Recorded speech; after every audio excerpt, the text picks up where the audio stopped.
understanding the pathoanatomy of arthritic hip for improvising the technique in primary uncemented total hip arthroplasty.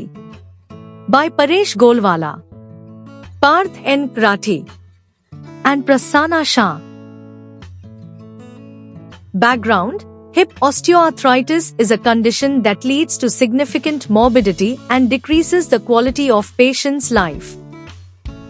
Total hip arthroplasty (THA) is preferred by most of orthopedic surgeons to relieve pain, provide motion while maintaining stability.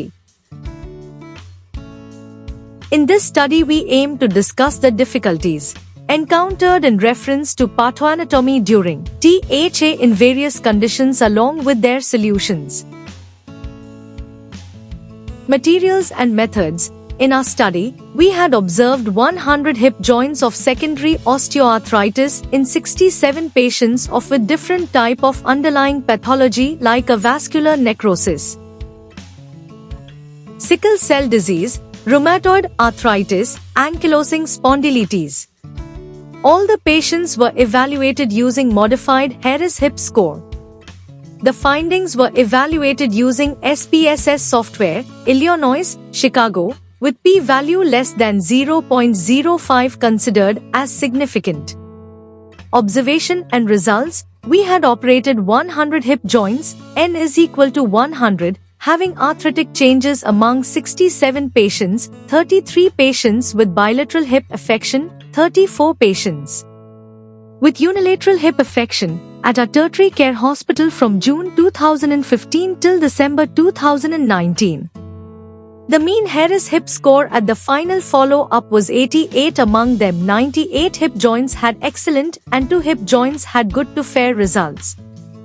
During our study, we majorly encountered 3 types of collapse: anterosuperior collapse, 56%, concentric collapse, 25%, and hip arthritis due to inflammatory conditions, 19%.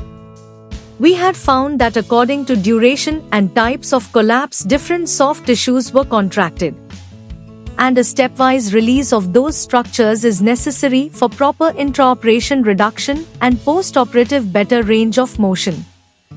The steps for global release as and when required in different patients include adductor tenotomy, release of external rotator muscles, release of anterior fibers of gluteus medius, release of tensor fascia lata and tendinous, insertion of gluteus maximus along with release of posterior capsule, release of anterior capsule followed by release of iliopsoas tendinous, insertion on lesser trochanter.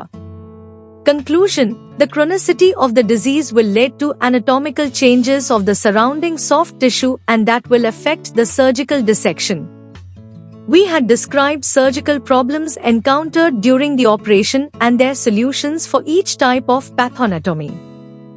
This will help orthopedic surgeons to anticipate and prepare well in advance while performing total hip arthroplasty.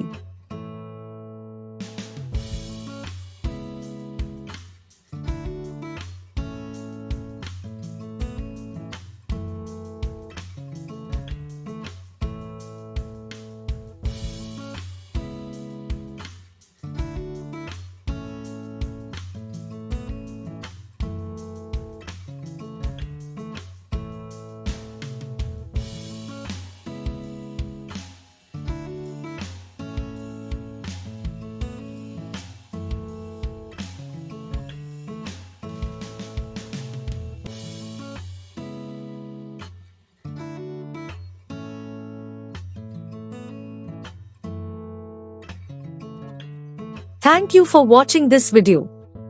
Please subscribe our channel for watch more scientific research videos.